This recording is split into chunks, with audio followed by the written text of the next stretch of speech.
Howdy folks, Bairdos here with September's login campaign breakdown. As usual, I'll run you through what this month's login campaign has to offer, how much it'll cost you, and give you my opinions on each item. I also share what will likely make you the most money, which will be spot on for Bismarck and likely accurate for the other servers too, but that could vary, as well as what I'll be spending my points on. So, on with it we go. For 10 points.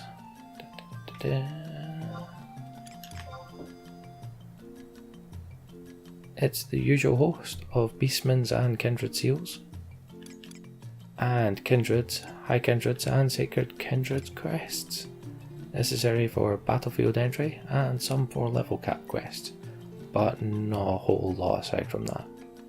There's also the usual Cordial Invite, Martial Ball Invite, Training Grounds Key, Mercenary Camp Entry Slip, Pest Repellent, and Athena Orb, each of which grants you access to a one-off battle purely for fun and or completionist sakes. There's also the usual costume items too, in the form of the Cracked Nut and Pungent Powder, still don't understand why they're separated. And rounding out the 10 point category, the same final 3 items from the last couple of months, the Seasoning Stone, Fossilized Fang and the Fossilized Bone, which are used for the 95 cap fight, but nothing else. So now on to the 100 point category. Part of the furniture as far as this category goes now, we have skirmish entry items of both the normal and alluvion variety. The mod coupon IS1 can be turned into any tier 1 Faithfuls piece or a tier 1 zone head, and there's the Odamon items too. The Abisu fishing rod quest bait is back again, this being the Drill Calamari and the Dwarf Pool. More salvage sets back this month, this time it's the head sets. For the 100 points, you can get a piece of the level 15 head drops needed for each set. So if you want to make a salvage gear set but don't want to go after a specific enemy or two and salvage for it, snap them up here. The salvage plan items also make a return. I assume they'll be here as long as the salvage sets are in rotation. These are used to make salvage +1 sets, or the alternate sets they added with salvage 2. Not a whole lot of use outside of completionist sakes now though. There is also a final item in the 100 point category, the Far East Hearth. I believe I'm pronouncing that correctly. This is a furnishing for your Mog House that, as you can see, only gives 1 storage, but it does have the Mog enhancement of increasing combat and magic skill upgrades. So if that's something you need, this is for you. That being said, there's so many different things in the game nowadays that give you increased combat and magic skill upgrades. I honestly don't know whether this is worth sacrificing every other Mog enhancement for it. But that's entirely up to you. Now, on to the 300 points category, and where Jimmy's actually going to spend some money this month. So we have the level 25 headpieces from Salvage, and we also have the returning mount being the Crawler. It doesn't quite scuttle as much as the Crab does, but it still looks cool in its own way, and that is something that Jimmy does not actually have. So right off the bat, I'm going to go and buy that.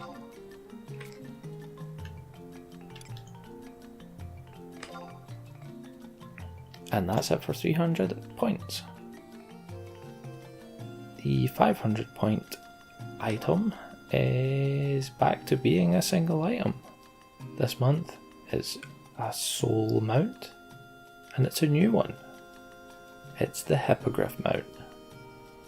As someone that griffins have an importance to, this was a mount I definitely wanted to see, so I'm glad this one came about.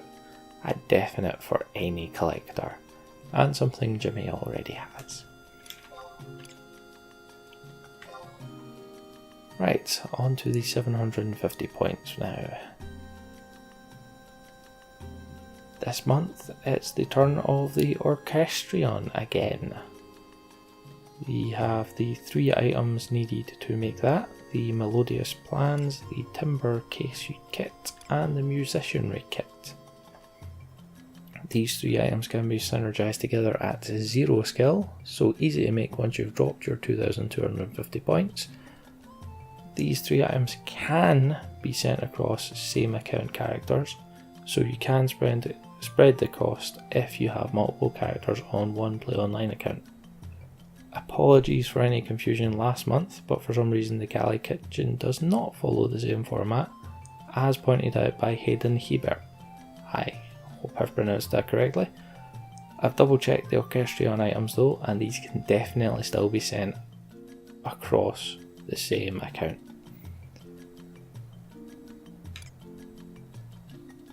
So the 3 different stage of Skirmish Armour Stones Frayed Sacks are back again.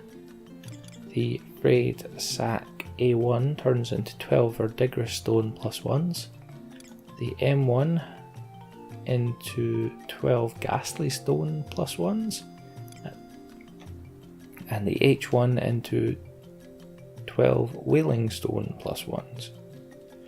Some OK sets can still be made using this system, but I'm unsure if it's worth the points for that level of chance at just OK.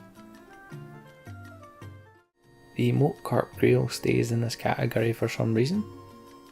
This turns into 12 Moat Carp if used from the inventory. However, the main use I'm aware of for this is a Mog Garden quest. If you don't need it for that, I'd avoid this. It's not really worth 750 points.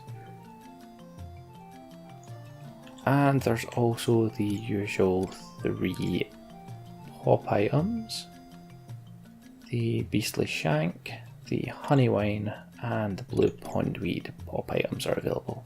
These are used to pop Behemoth, Fafnir, and Adamantoid respectively. There's also another salvage head step in this category, 35 this time.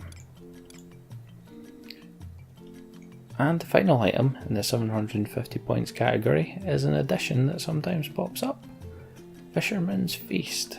This is a food item that, as you can see from the description there, gives 5% skill gain rate, so definitely a good item for any would-be fishing skillers, if anyone refers to themselves as that. On to the 1000 point category now, and the Mog Patio plans are now part of the furniture, which is funny considering they are a furnishing technically, but they have been here this long, so I think we can assume they are permanent. These allow you to turn the second floor of your Mog house into an outdoor looking area. It's kind of cool. The Calabar and Facility rings are here as usual.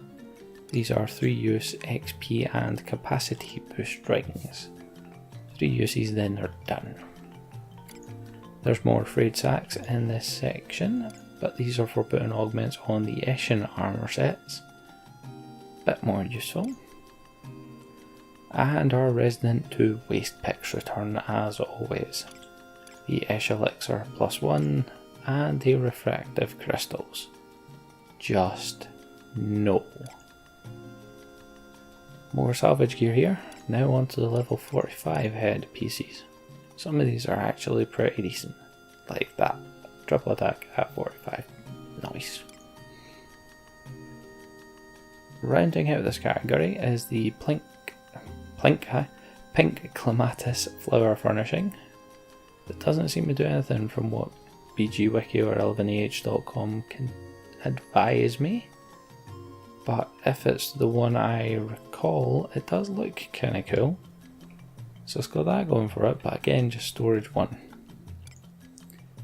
And the final item is the Pelican Ring, which, as you can see, is a 180 use fishing skill up ring. So again, if you're looking at skilling up fishing at some point, this is for you.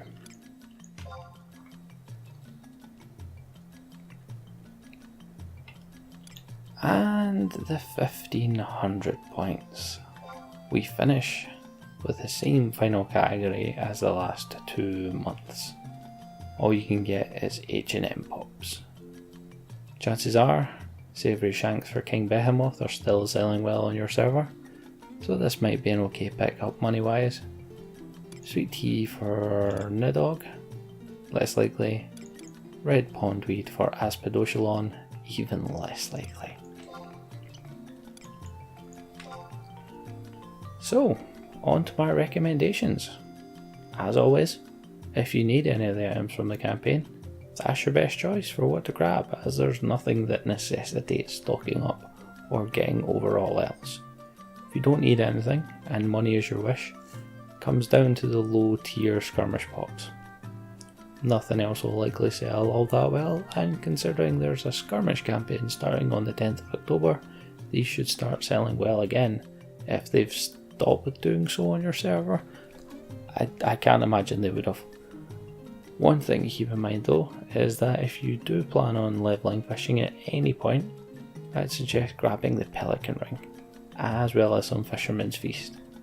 Any little helps, and as someone that's maxed out all his crafts and quite enjoyed doing so, nothing prepares you for trying to skill up fishing. It is the most tedious thing I have done in this game. By a mile. Yeah, just was not fun at all. For my points, it's a hippogriff for everyone. Then likely skirmish pops or Esha augmenting stones from the 1000 category. Yet another month of carrying over 1500 points, however.